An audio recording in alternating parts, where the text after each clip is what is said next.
মেরে না দাঁত ভেঙে দেবো একদম। ওহো, কিভাবে করবে? তোমার গায়ে এত শক্তি আসবে কোথা থেকে? এই শোনো, তোমার দাঁত ভাঙার মতো শক্তি আমার গায়ে আছে। হ্যাঁ, এই, তুমি না এখনো ভালো করে আমাকে চেনো না। এক্ষুনি চিৎকার করে না সবাইকে তোমার নামে নালিশ করব। আরে বাবা চারু, চুপ করো তুমি। অয়না, তুমি না একটু শান্ত থাকো। ও দোষ করেছে, আমি কেন শান্ত থাকবো? আমি তো শুধুমাত্র জুসটা ফেলেছি, তুমি এমন করছো যেন তোমার গায়ে কেরোসিন ঢেলে দিয়েছি। নিজের গায়ে পড়লে বুঝতে পারতে। ইচ্ছে করছে তোমার গায়ে কেরোসিন ঢেলে একেবারে আগুন লাগিয়ে দিই। শুনলে শুনলে তুমি আঁকি কিরকম ভয় দেখাচ্ছে আমাকে। এই তোমাকে কি করবে? অয়না, অয়না, তোমরা দুজন একটু চুপ করো তো, চুপ করো। চারু, তুমি চলো। ওকে তুমি ভালো করে বুঝিয়ে দাও আখি, আমার সাথে যেন এইসব না করে। আমি কিন্তু কোনো সাধারণ মেয়ে নই। বলে এই, তুমি ওকে বলে দাও আমার সঙ্গে ঝগড়া করলে এমন জব্দ করব এই বাড়িতেই থাকতে পারবে না। এই, রাতুল, এই, ওই ভলুটা একটা বোকা। না না, ভলুটা বাঁদর আর চারুটা গরিলা, দুজন মিলে লাফাবে। ওরে বাবা, হে ভগবান, দয়া করে কিছু করো। এদের ঝগড়া দেখে তো আমার সারা শরীর কাঁপছে। হকি খেলার সময় তো তোমার খুব সাহস থাকে, বাড়িতেও সাহস দেখাও। তুমি আমার কথা ছাড়ো তো। এই ব্যাপারটা যদি বাড়িতে কেউ জানতে পারে, তুমি ভাবতে পারছো কি হবে অয়না? আরে চারু তো এই বাড়ির অতিথি। অতিথি? অতিথি বলে যা ইচ্ছে করবে? ভলুকে বলো এই মেয়েটার থেকে সাবধানে থাকতে, না হলে ওর কপালে দুঃখ আছে। অপদ একটা।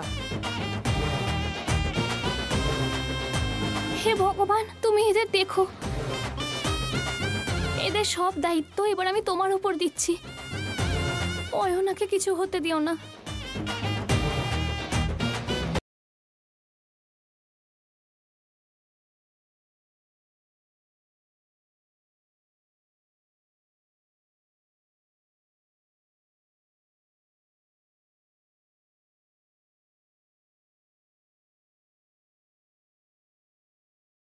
রাতুল দাদার ঘরে কেন? আবার কিভাবে দেখছে? বেশ ভালো চেহারা তো ছেলেটার, আমার সাথে ওকে বেশ ভালোই মানাবে, পুরো জমে যাবে। মা, বিছানায় শার্টটা রাখা আছে, বোতামগুলো খুলে দাও তো।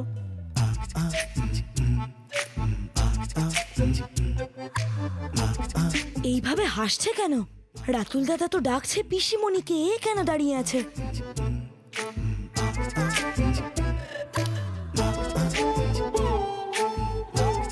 মেয়েটা তো দেখছি রাতুল দাদাকে ছাড়ছেই না, পুরো টিকটিকির মতো রাতুল দাদার গায়ে লেগে রয়েছে। আরে কতক্ষণ লাগে মা? এই তুমি তুমি এখানে কি করছো? আমি ভেবেছিলাম মা এসেছে হয়তো। এ বাবা,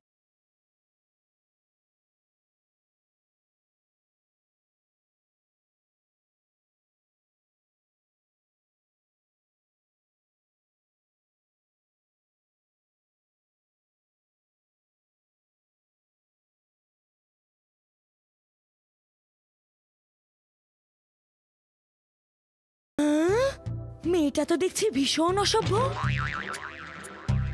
আচ্ছা, তুমি এখানে কেন এসেছো?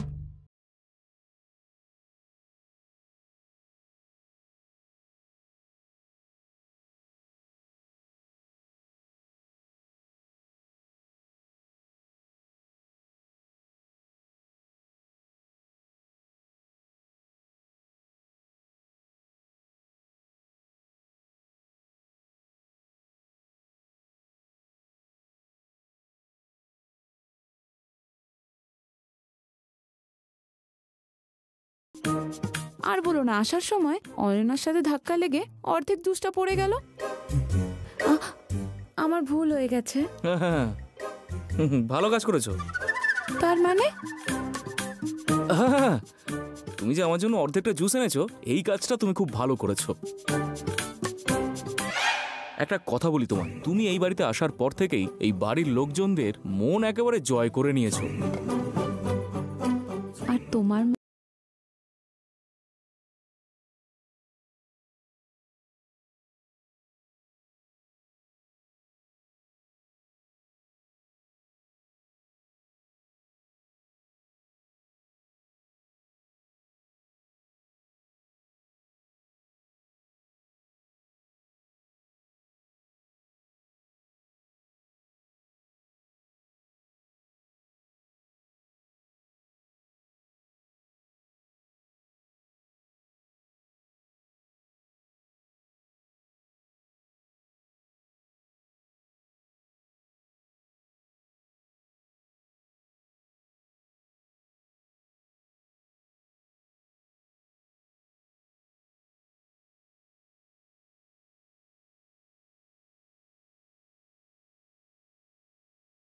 খাওয়ার জন্য আনছি না, এটা অন্য কারণে আনছি। তুই যা নিয়ে আয় তো।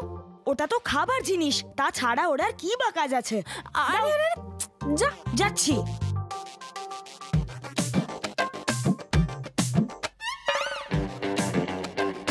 আরে বাইরে থেকে আনানোর কি দরকার ছিল? আরে আমরা বানালে যদি কিছু খারাপ হতো তখন তো আবার সবাই ওকেই বকা দিত। বৌদি তো রান্নাটা খুব ভালোই করে বলো। এবার আমার প্ল্যানটা শোনো না। বিট্টু দোকান থেকে যে লঙ্কার পকোড়া আনবে সেটা চারু বানিয়েছে ভেবে রাতুল খাবে, আর রাতুলের এত ভালো লাগবে যে চারুর প্রতি রাতুলের ফিলিংস জন্মাবে। প্রথমে ফিলিংস জন্মাবে, তারপর প্রেম হবে, তারপর দুজনের বিয়ে হবে। তোমার প্ল্যানটা দারুণ। হে ঠাকুর। এই যে তোদের দুজনের মধ্যে কি চলছে? সব সময় ফুসুর ফুসুর, ব্যাপারটা কি? মা, তুমি কিছু না জেনে সবসময় কথা বলো না তো। আমি ওর সাথে মোটেও ফুসুর ফুসুর কিছু করছি না। আচ্ছা, তোর ছেলের বিয়ে দেওয়া হলে বাচ্চাও হয়ে যাবে, সুতরাং নিজের বয়সটা বুঝে কথা বল। মা, আমার না অনেক কাজ আছে, আর ও এক্ষুনি বাড়িতে চলে আসবে, আমি যাচ্ছি। আরে পদ্মা, জানকী যখন আমেরিকা গেছিল তখন তো রান্নাঘরে কিছুই পারিসনি। এখন বিজয় আর জানকীর মনের অবস্থা ভালো না, এখন তো রান্নাঘরে ওকে সাহায্য করতে পারিস। মা, আমি কেন সাহায্য করব বলো তো? দাদা বৌদির কোনো বিষয় আমি আজ অবধি কখনো নাক গলিয়েছি? তাহলে এখন হঠাৎ ওদের নিয়ে চিন্তা করতে যাবো কেন? হ্যাঁ, যেন আগে তোর খুব চিন্তা ছিল। খেয়েছে, বাড়ির কিন্তু হাওয়া গরম, ট্রান্সফরমারই ভেঙে পড়লো বলে। তার আগেই বরং আমি কেটে পড়ি, নয়তো আমি কেস খাবো। মা, ও মা। হ্যাঁ, এই দে দে। দুটো প্লেটের দাম। আস্তে বল না, আস্তে কথা বল। 2 প্লেট আনতে বলেছিলে তুমি, তার দাম 60 টাকা। আমাকে আরো 10 টাকা দেবে তুমি। ও আচ্ছা, এই যে এই নে 20 টাকা দিলাম। তুই 10 রেখে ওকে 10 টাকা দিয়ে দিস। ওকে।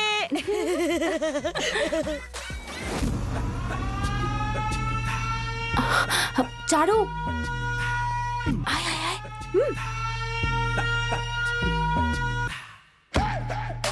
আয় না। কি হয়েছে মাসি? এই দেখ, এগুলো ভালো করে প্লেটে বেড়ে রাতুলকে গিয়ে দিয়ে আয়। কয়েকটা রাতুলকে দিবি আর কয়েকটা জানকী দিদিকে দিবি। আর আমার? তুই পরে খেয়ে নিস। আর এগুলো তো এমন কিছু না যা তুই খাস না। শোনো, রাতুল কিন্তু পকোড়া খেতে খুব ভালোবাসে। আর যদি তুমি রাতুল আর বৌদির কাছে ভালো হতে চাও তাহলে বলো এটা তুমি নিজের হাতে রান্না করেছো। তাহলে তার সাথে জলও নিয়ে যাই। তোকে সব বুঝিয়ে বলতে হয়। আরে আগে এটা খাওয়াবি, এটা খাওয়ার পর যখন ওর ঝাল লাগবে তখন ওকে গিয়ে জল দিবি। ও আরে বাবা, সবকিছু বলতে হবে নাকি? ওর যদি পকোড়া খেয়ে ঝাল লাগে ওকে একটু মিষ্টি খাইয়ে দিও না হয়। কাকিমা, আমি বুঝতে পেরেছি, এবার দেখো আমি কি করি। দাও দাও। নে। ভলুকেও পকোড়া আর মিষ্টি খাওয়ানোর প্ল্যান করেছে, তাই না? আমি যদি ওর ওই প্ল্যান ভেস্তে না দিই তাহলে আমার নামও অয়না নয়।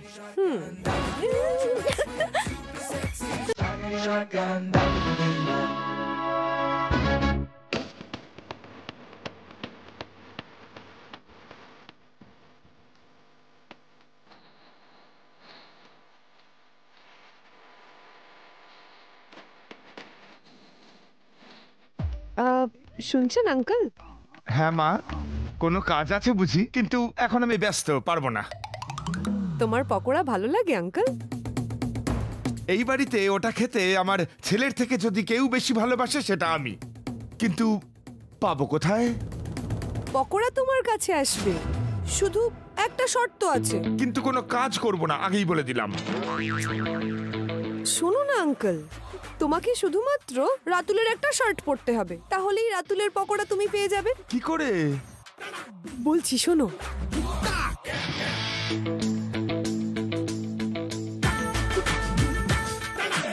ওকে, ডান। আইডিয়াটা কিন্তু দারুণ। কিন্তু ওর খাবার আমি কি করে খাই? রাতুল তো আমার নিজের ছেলে। রাতুল খেলেই কি তোমার পেট ভরে যায় আঙ্কেল? তা কখনোই সম্ভব না। লজিক আছে তো? লজিকে পেট ভরে না মা। তাহলে কি করবে তুমি? তুমি শুধু দেখো।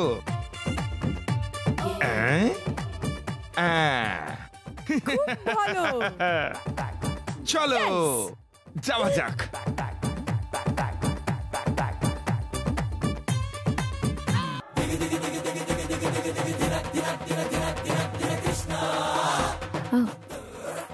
শুনছো রাতুল? তুমি কি পকোড়া নিয়ে এসেছো চারু? আরে তুমি কি করে জানলে? ওই গন্ধে বুঝতে পেরেছি। এই নাও, যদি ঝাল লাগে তাহলে জল নিয়ে আসবো।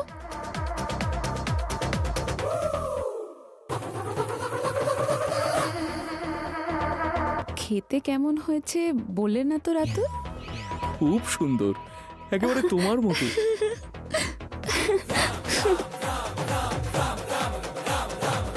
ঝাল লাগলো? তাহলে আমি তোমার জন্য জল নিয়ে আসছি।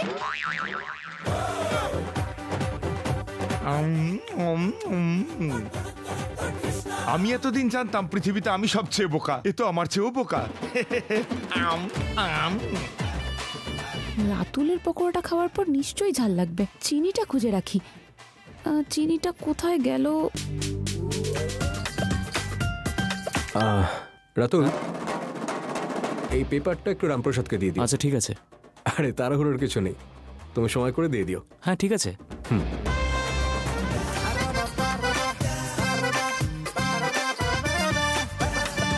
ঝাল লাগলেই এটা দিয়ে দেবো।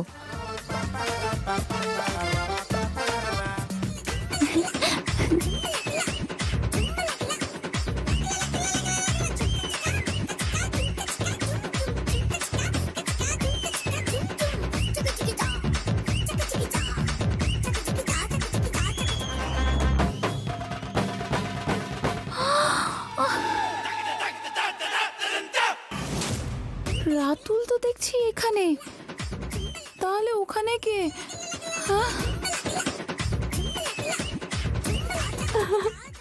কিরে কি হলো? প্ল্যান সাকসেসফুল হলো?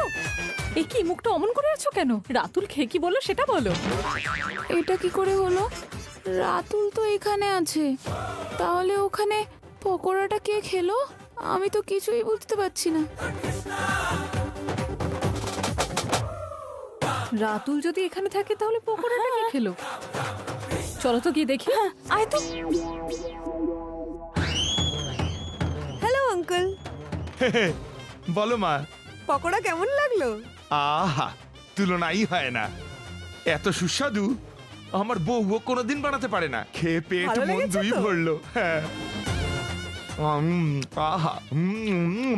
এই না, তোমরা কেন খাচ্ছ? আমি তো এগুলো তোমাদের জন্য বানাইনি। কি হয়েছে? আমি কষ্ট করে পকোড়া বানালাম শুধুমাত্র রাতুল আর আপনার জন্য, আর ওরা ওগুলো খেয়ে নিল। তুমি এখানে কি করছো গো? তোমরা পকোড়া হ্যালো, খাচ্ছো? আমাদের কোনো দোষ নেই, ওই এসে আমাদের দিয়েছে। দিয়েছে তাই খেয়েছে, তাতে সমস্যা কোথায়? কেড়ে নিয়েছো হয়তো। এরকম কাজ আমি কখনো করি না।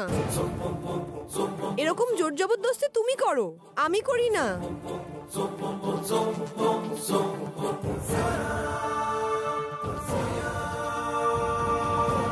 তুই চুপ কর রাতুল। জামাইবাবু, আপনি বলুন তো কি হয়েছে?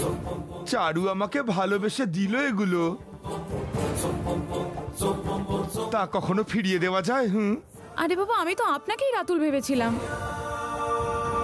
ও এত বয়স্ক একটা লোক,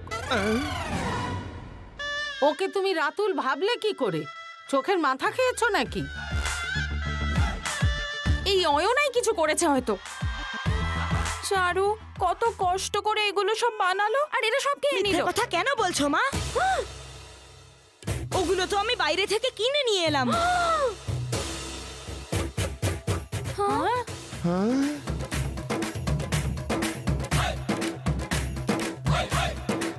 এই যে তুমি আমাকে 20 টাকা দিয়েছিলে, 10 টাকা আমি দোকানদারকে দিয়েছি, আর বাকি 10 তোমার কাছেই রাখো।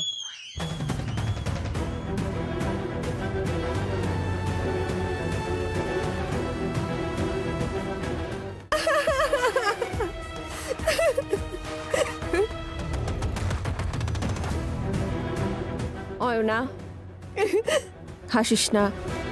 হাসি পেলেও হাসবো না? এই মেয়েটা জীবনে রান্নাঘরে গেছে কিনা সন্দেহ। ও নাকি পকোড়া বানাবে, আমি তো আগেই বুঝতে পেরেছিলাম। এরকম সুস্বাদু পকোড়া ও কখনো বানাতেই পারে না। আমাদের গলির মুখটায় একটা ঠাকুমার দোকান আছে, দারুণ বানায় কিন্তু, একবার খেয়ে দেখবে।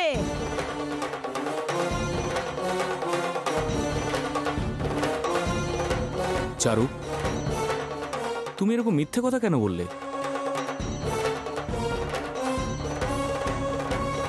ওই সবার কাছে ভালো সাজার জন্যই বলেছিল। বাবা বাবা বাবা বাবা, বলছি হ্যাঁ গো, ভাজাভুজি খাওয়ার পর একটা স্ট্রং কফি পেলে একদম জমে যেত। হ্যাঁ, খাওয়াচ্ছি তোমায় স্ট্রং কফি, গরম কফি মুখে ঢেলে দেবো। চলো।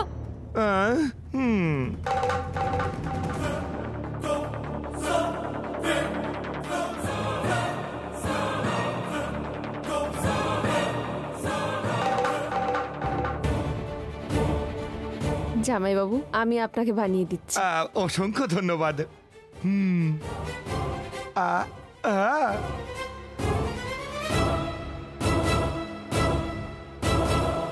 এই যে চারু, তুমি নিজেকে বেশি বুদ্ধিমান ভাবার ভুল একদম করো না। আমার দিকে তাকাও।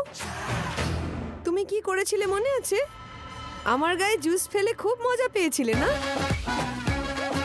আমার গায়ে জুস ফেলাটা তোমার ভুল ছিল, তাই আজ এভাবে তোমায় শিক্ষা দিলাম। আমার থেকে সাবধানে থাকবে। ওই না, এবার দেখ তোর সাথে আমি কি করি।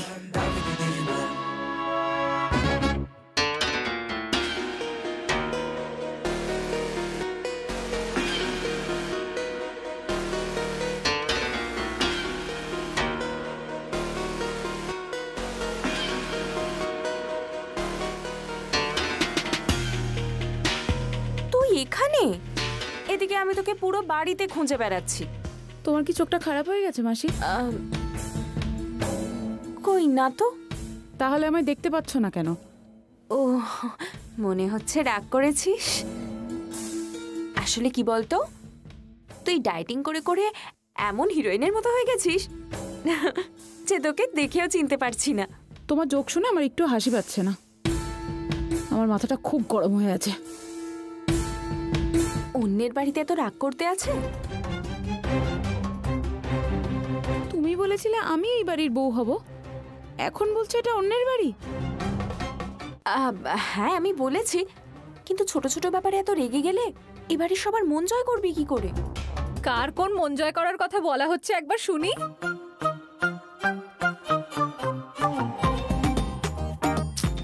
তুমিও না দিদি, এখন এসে কি হয়েছে সেটা পুরো বুঝবে কি করে? তুমি আমাকে বুঝিয়ে বলো, তাহলে আমি নিশ্চয়ই বুঝতে পারবো। ওমা, হ্যাঁ, আমি নিজে যা বুঝেছি বলছি।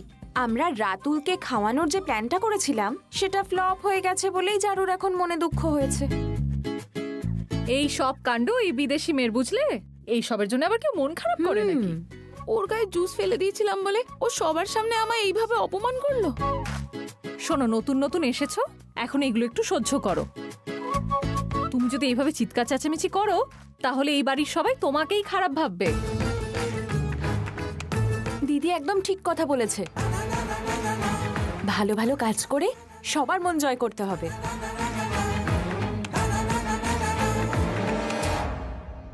রাতুলের তাহলে কি কি পছন্দ? তুমি এখন রাতুলের পছন্দ অপছন্দ ছাড়ো, বরং আমার দাদার নজরে আসার চেষ্টা করো, তাহলেই কাজ হয়ে যাবে। হ্যাঁ, বড় মেশো তো আসলে সবসময় গম্ভীর হয়েই থাকেন। হ্যাঁ, জঙ্গলের রাজা কে সিংহ, তো সেও তো ওরকমই থাকে। তার সঙ্গে ভালো করে থাকলে সে তোকে মাথায় তুলে রাখবে। ঠিকই তো। তুমি শুধু ভালো ব্যবহার করে আমার দাদার মন জয় করার চেষ্টা করো চারু। কিন্তু অয়নাকে কি করে বাড়ি থেকে তাড়াবো? সেটা নিয়ে তোমায় ভাবতে হবে না, ও নিজেই এই বাড়ি ছেড়ে পালাবে। তুই শুধু ভালো হওয়ার এমন নাটক করবি যাতে ওই অয়না আর আঁখি দুজনই সবার কাছে বকা খায়। মানে অয়না বকা খাবে তো? বললো তো দুজনেই বকা খাবে। ও,